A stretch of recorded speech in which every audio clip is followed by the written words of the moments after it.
La imagen que siempre nos enseñaron de la prehistoria tiene a hombres viviendo siempre en cuevas, sucios y desaliñados, armados con garrotes, comunicándose mediante gruñidos y cazando mamuts todos los días. Esa representación aparece en películas, documentales, libros escolares e incluso museos. Sin embargo, gran parte de ella está tergiversada o fuera de contexto. La arqueología lleva décadas desmontando esa escena pieza por pieza. Hoy sabemos que la mayoría de aquellos grupos no vivían de forma permanente en cuevas. También sabemos que utilizaban herramientas mucho más sofisticadas que un simple garrote. Cuidaban durante años a los miembros enfermos de su comunidad y desarrollaron formas de arte y tecnología que hace apenas unas décadas parecían imposibles para sociedades tan antiguas. Mi nombre es Andrei Biarens y en este video investigaremos cuáles son los mitos y estereotipos más extendidos sobre la prehistoria, de qué certezas disponemos sobre la vida de aquellos seres humanos, por qué la evolución nunca siguió una línea recta y cuál es el mayor error que seguimos cometiendo cuando hablamos del periodo más largo de nuestra evolución. ¿Listo para la aventura? No olvides suscribirte, dejarme un me gusta y activar la campanita para que no te pierdas mi contenido. Ya comenzamos.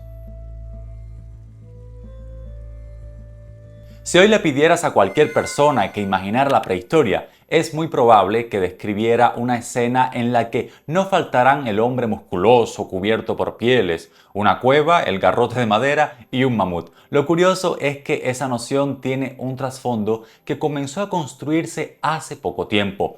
Hasta mediados del siglo XIX nadie hablaba de la prehistoria como la entendemos hoy. Entonces la arqueología empezó a demostrar que la humanidad era muchísimo más antigua de lo que se había pensado durante centurias. Cada nuevo descubrimiento obligaba a reconstruir un pasado sobre el que no existían textos escritos. Aquellos primeros investigadores hicieron un trabajo extraordinario, aunque disponían de muy pocas evidencias y demasiadas preguntas sin resolver. Las primeras ilustraciones científicas intentaron llenar esos vacíos.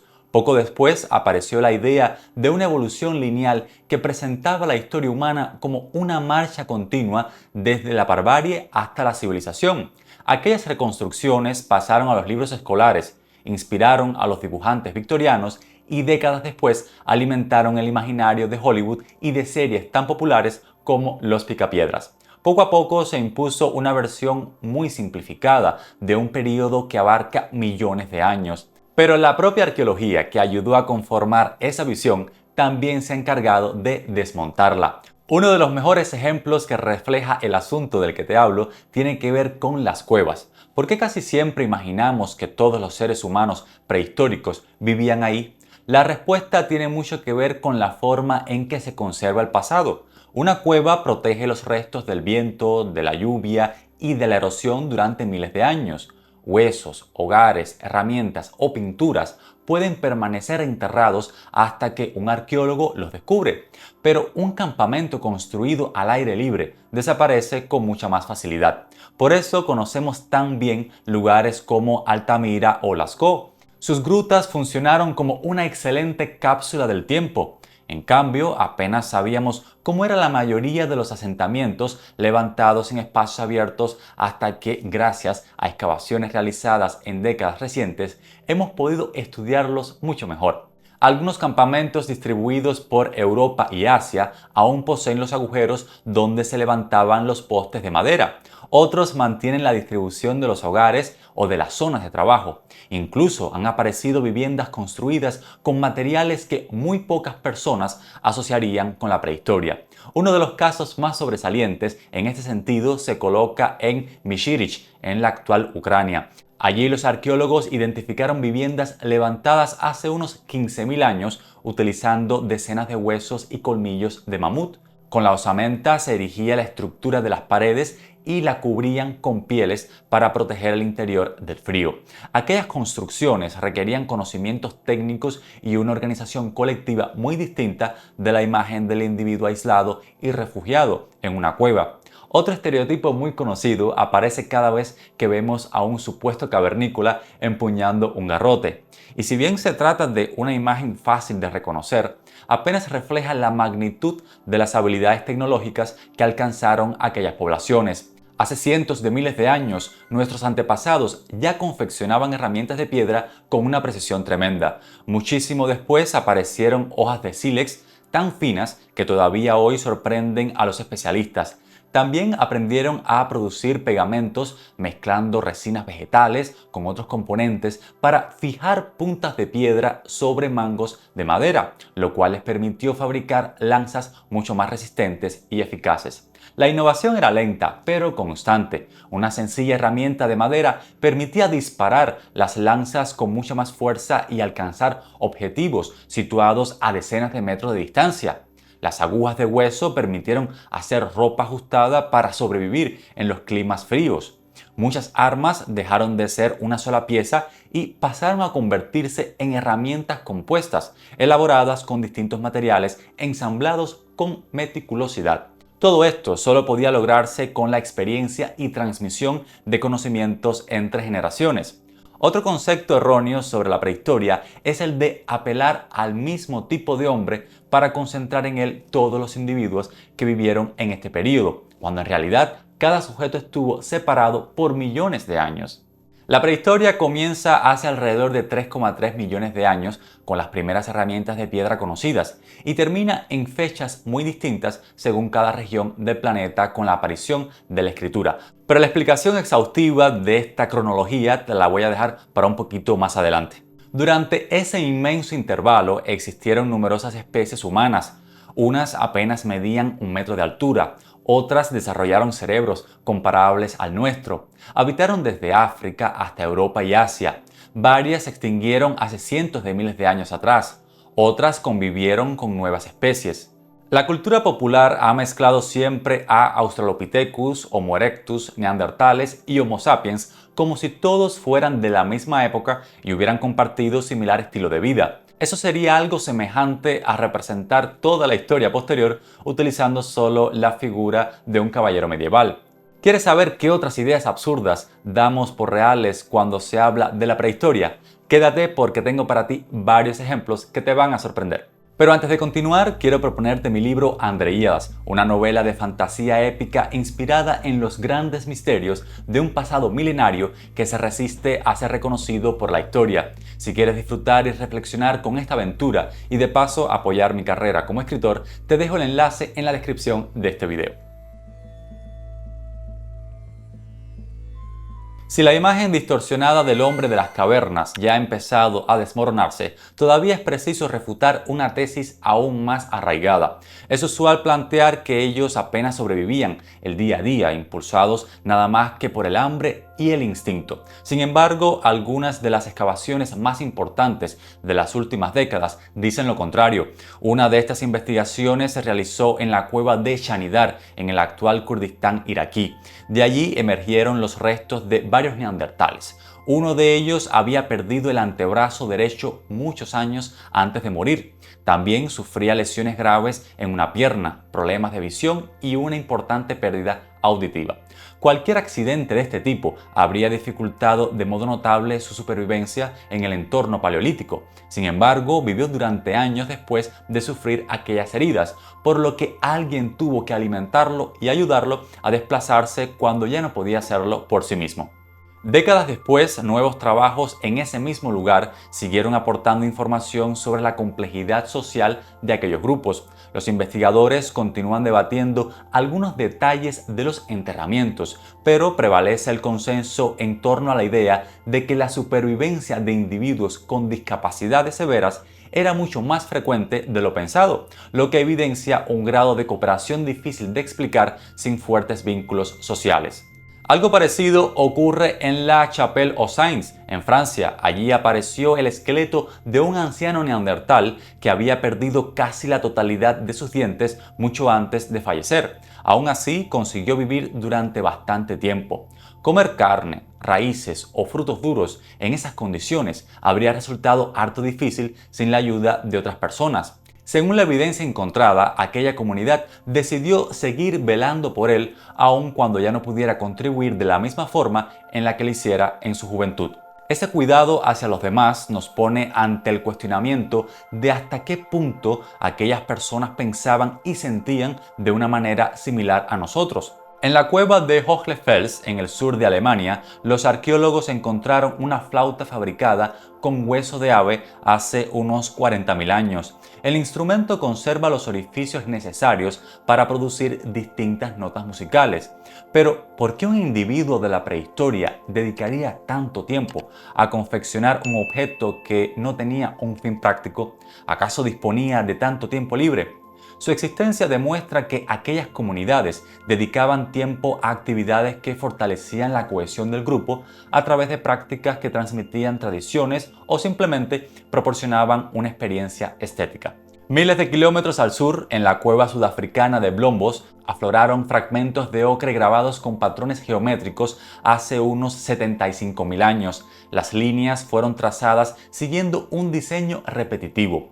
Muchos especialistas consideran que representan una de las primeras evidencias claras de pensamiento simbólico. Alguien decidió crear un motivo abstracto cuyo significado, de seguro, compartían otras personas de su comunidad. Si analizamos ambos hallazgos, resulta indiscutible que la creatividad humana tiene raíces muchísimo más profundas de lo que solemos imaginar, y ello rompe con el estereotipo del hombre bruto que solíamos tener. ¿A ti qué descubrimiento te parece más sorprendente hasta ahora? ¿El cuidado de personas enfermas o la aparición tan temprana del arte y la música? Me gustaría leer tu opinión en los comentarios. Otro yacimiento tan trascendente como los que ya te había comentado es el de la Cueva de los Aviones en la costa de Murcia, España. De allí se extrajeron conchas marinas perforadas, restos de pigmentos minerales y recipientes naturales utilizados para preparar mezclas de color hace más de 100.000 años. Todo apunta a que los neandertales elaboraban adornos personales y empleaban pigmentos con un significado social o simbólico. Incluso algunos investigadores plantean la posibilidad de que esos colores formaban parte de prácticas similares al maquillaje corporal. Durante mucho tiempo se pensó que esa clase de comportamientos pertenecían solo a Homo sapiens. Sin embargo, las evidencias arqueológicas instan con más fuerza a barajar el hecho de que distintas especies humanas desarrollaran capacidades simbólicas comparables, aunque expresadas de forma diferente. Pero las sorpresas continúan llegando cuando observamos cómo trataban a sus muertos.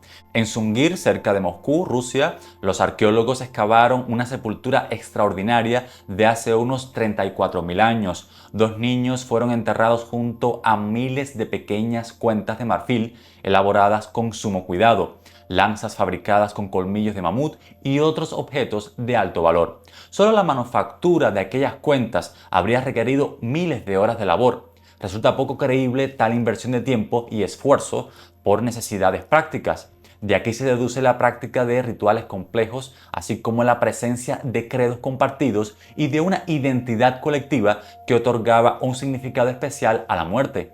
Otra noción equívoca que dominaba la literatura acerca de los hombres prehistóricos es la relación con la caza.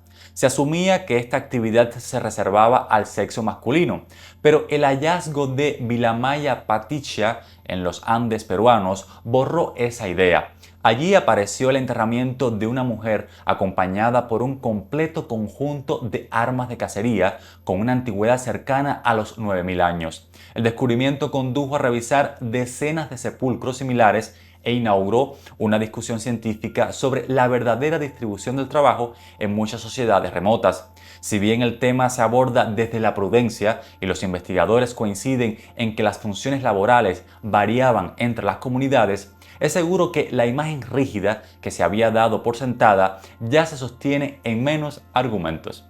Ahora desmontemos otro mito. ¿Cuántas veces has escuchado que en la prehistoria casi nadie superaba los 30 años de edad? Ese dato procede de una confusión estadística. Es cierto que la esperanza de vida al nacer era muy baja, porque la mortalidad infantil alcanzaba niveles elevadísimos. Muchos niños morían durante sus primeros años. Ese hecho minimizaba por sí solo la media de toda la población. Sin embargo, quienes lograban rebasar la infancia podían vivir varias décadas más. La arqueología ha identificado numerosos adultos de 50, 60 e incluso 70 años.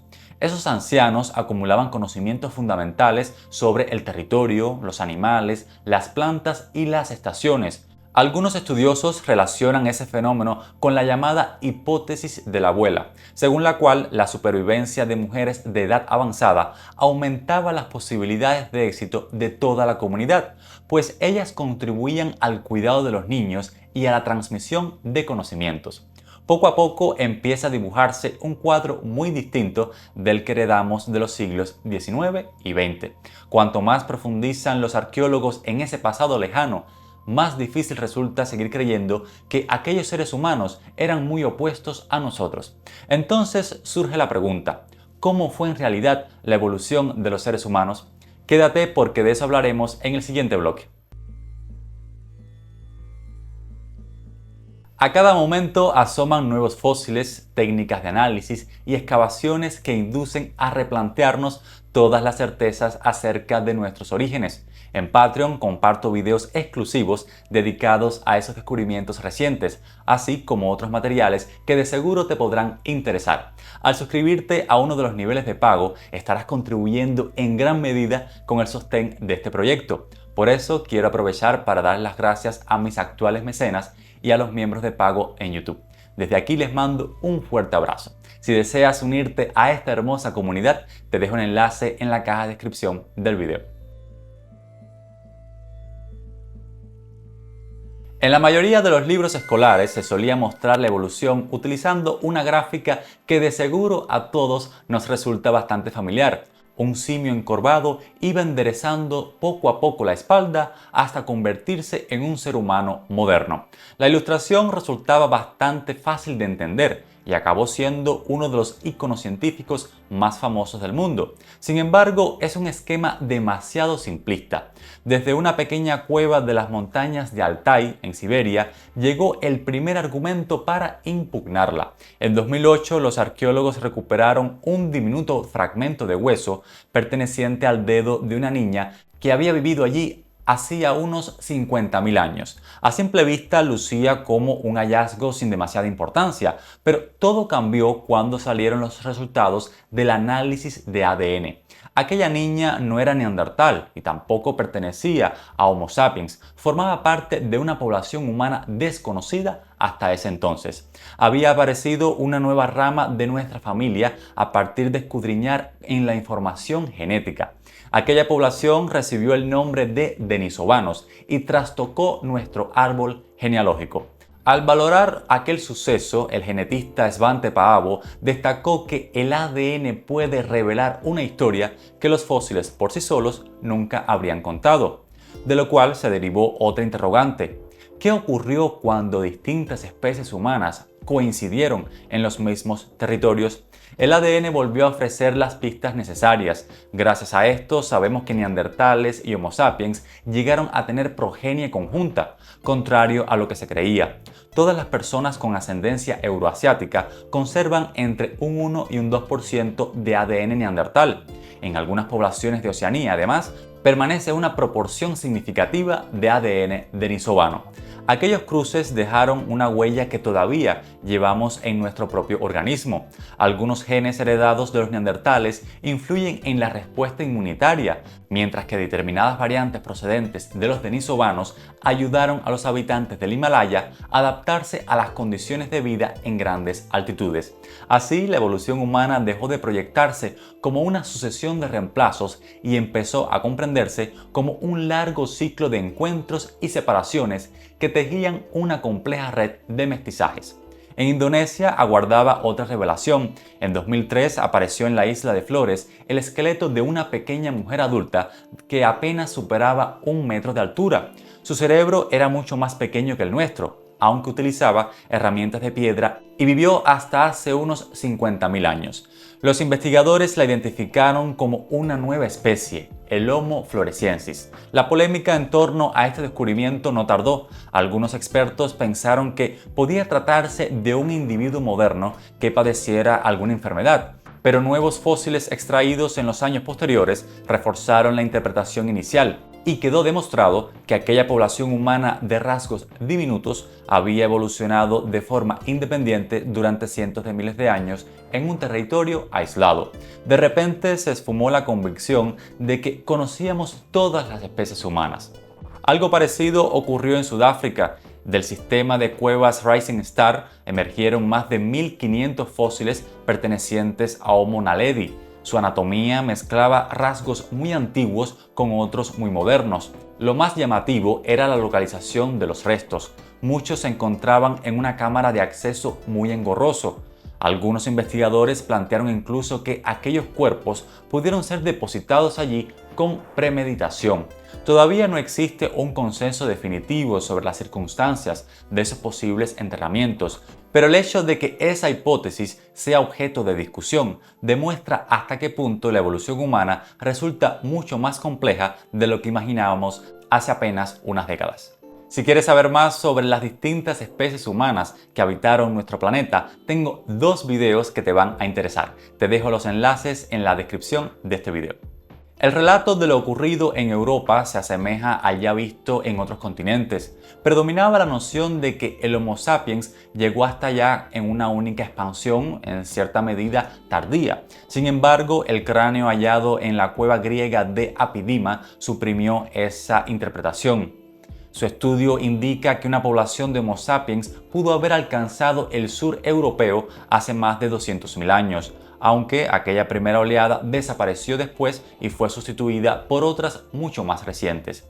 El conocido como Viejo Continente tampoco estuvo habitado por una sola población humana. El cráneo de Petralona, descubierto en Grecia, representa otra pieza difícil de acoplar. Su combinación de rasgos continúa debatiéndose. Para algunos investigadores guarda relación con el Homo heidelbergensis, en tanto otros aluden que pertenece a una población muy cercana al origen de los neandertales. Sea cual sea la respuesta definitiva, refleja una diversidad humana mucho mayor de la que muestran los esquemas tradicionales. Si nos movemos hasta Georgia, al sitio de Dmanisi, habremos llegado al punto donde la historia evolutiva da otro vuelco. Allí aparecieron varios individuos cuya edad se estima en alrededor de 1.800.000 años. Aquellos fósiles representan algunas de las primeras poblaciones humanas que abandonaron África. Sus cerebros eran pequeños, aunque ya habían logrado expandirse miles de kilómetros apelando a herramientas sencillas y una poderosa capacidad de adaptación. Ninguno de los nuevos descubrimientos ocupa el supuesto lugar del famoso eslabón perdido. Y es porque tal cosa nunca existió, siendo este otro de los grandes mitos sobre la prehistoria. El proceso evolutivo no avanza como una fila de personajes que espera su turno para convertirse en seres humanos modernos. Se parece más a un árbol lleno de ramas que nacen, se bifurcan, conviven durante un tiempo y finalmente desaparecen. Algunas dejaron descendientes. Varias coincidieron e intercambiaron genes antes de seguir direcciones distintas. El resto se extinguió sin dejar testimonio. Eso ocurre en buena medida porque no solemos conocer los periodos en que se diferencia la prehistoria y las características de los humanos en cada uno de ellos. En este último bloque te lo voy a explicar de manera muy sencilla. Todavía seguimos hablando de la prehistoria como si hubiera sido una única época, cuando en realidad estamos restringiendo en una sola palabra millones de años y cientos de culturas distintas. Como ya te adelantaba al principio del video, el vocablo prehistoria engloba unos 3,3 millones de años de existencia humana. Hagamos una analogía para que se comprenda mejor. Toda la historia, o sea, desde la aparición de la escritura, ocupa apenas el 0,15% de ese extensísimo periodo. Por tanto, agrupar ese lapso bajo una sola imagen resulta tan engañoso como resumir toda la historia siguiente utilizando una fotografía. Los arqueólogos dividen esos más de 3,3 millones de años en varios grandes periodos que reflejan profundos cambios tecnológicos y culturales. Conviene aclarar, sin embargo, que esta periodización se desarrolló principalmente para Europa y el Próximo Oriente. En otras regiones del mundo, como China, África o América, los procesos siguieron ritmos diferentes y algunas de estas etapas ni siquiera llegaron a existir como las conocemos aquí. El primero de esos grandes periodos es el Paleolítico, que comenzó hace unos 3,3 millones de años con las herramientas de piedra más antiguas conocidas y se prolongó hasta aproximadamente el 10.000 antes de nuestra era. Durante ese inmenso intervalo aparecieron las distintas especies humanas. Nuestros antepasados aprendieron a controlar el fuego, abandonaron África en varias oleadas, desarrollaron las primeras tecnologías complejas y dejaron algunas de las manifestaciones artísticas más antiguas del planeta, como las pinturas de Altamira o Lascaux, y las pequeñas esculturas conocidas como Venus paleolíticas. Al finalizar la última glaciación, comenzó el Mesolítico, un periodo de transición que en Europa se desarrolló entre el 10.000 y el 6.000 antes de nuestra era, aunque volvió a variar según el territorio. El clima se hizo más cálido, desaparecieron muchos de los grandes animales de la edad del hielo y las comunidades humanas adaptaron su forma de vida a los nuevos bosques, ríos y costas. Se perfeccionaron herramientas como los microlitos, aumentó la pesca y en algunas regiones aparecieron asentamientos estacionales cada vez más estables. Hacia el 10.000 antes de nuestra era, en el creciente fértil, comenzó el Neolítico, mientras que en buena parte de Europa no se consolidó hasta varios milenios después. Fue la época en la que diversas comunidades empezaron a cultivar plantas, domesticar animales y construir poblados permanentes. Sin embargo, aquel cambio tampoco fue universal ni simultáneo. Mientras algunos grupos levantaban aldeas agrícolas como Çatalhöyük, otros continuaban viviendo de la caza y la recolección durante miles de años más. Mucho más tarde apareció la Edad de los Metales. Su primera fase recibe el nombre de Calcolítico o Edad del Cobre. El cobre comenzó a trabajarse, pero las herramientas de piedra siguieron utilizándose de forma mayoritaria.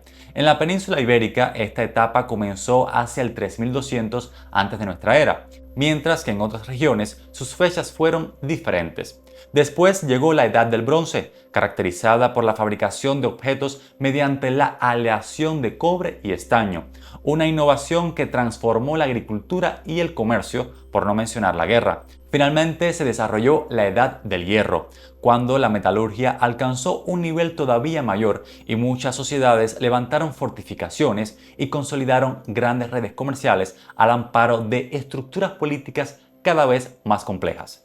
Todas esas etapas seguían perteneciendo a la prehistoria, siempre que aquellas sociedades no hubieran desarrollado una escritura propia.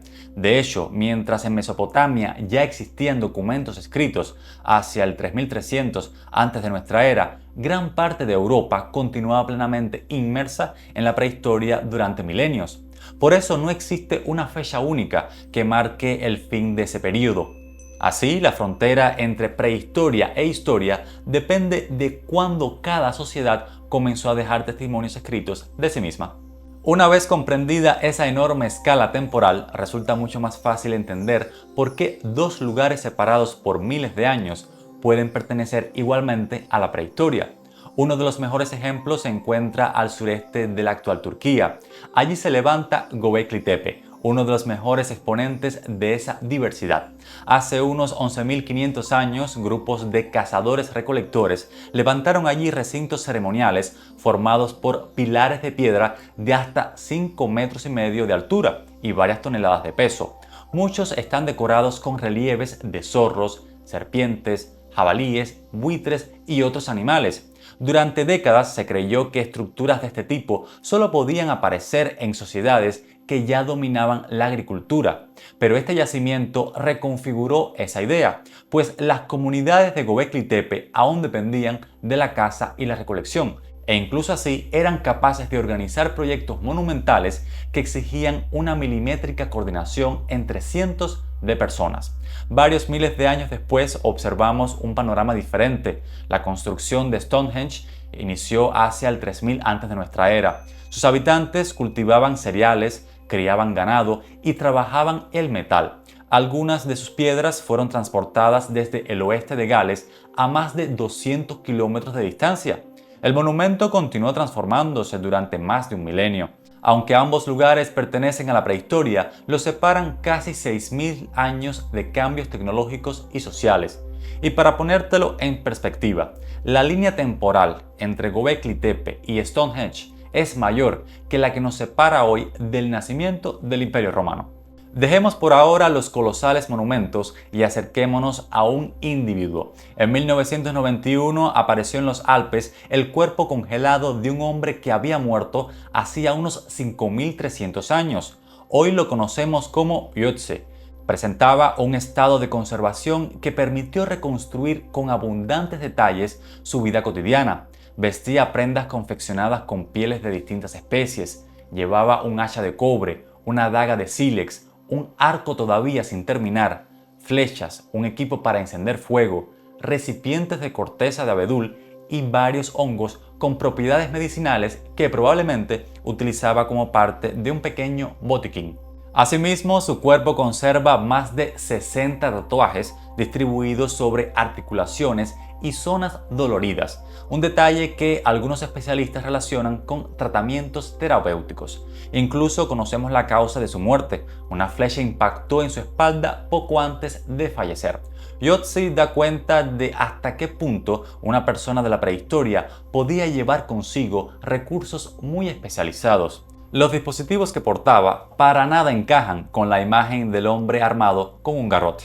La arqueología también ha expuesto que muchas comunidades mantenían contactos a enormes distancias. La obsidiana extraída en las islas del mar Egeo se halló después a cientos de kilómetros tierra adentro. El sílex de gran calidad circuló entre regiones muy alejadas de su lugar de origen. El ámbar del Báltico terminó llegando al centro y al sur de Europa. Las conchas marinas aparecen con frecuencia en yacimientos situados muy lejos de la costa. Se comprueba así la existencia de redes de intercambio mucho antes de los grandes estados. Hay otro detalle al que se atiende en menor medida. Si bien se da por sentado que la prehistoria culminó cuando apareció el metal, la edad del bronce sigue formando parte de ella en numerosas regiones. Durante ese periodo ya había espadas, lanzas, fortificaciones, carros de transporte, especialistas metalúrgicos y extensas rutas comerciales. Lo único que faltaba en muchos lugares era la escritura. La frontera entre la prehistoria y la historia no la establecen el nivel de desarrollo tecnológico, sino los documentos escritos producidos por esas propias sociedades.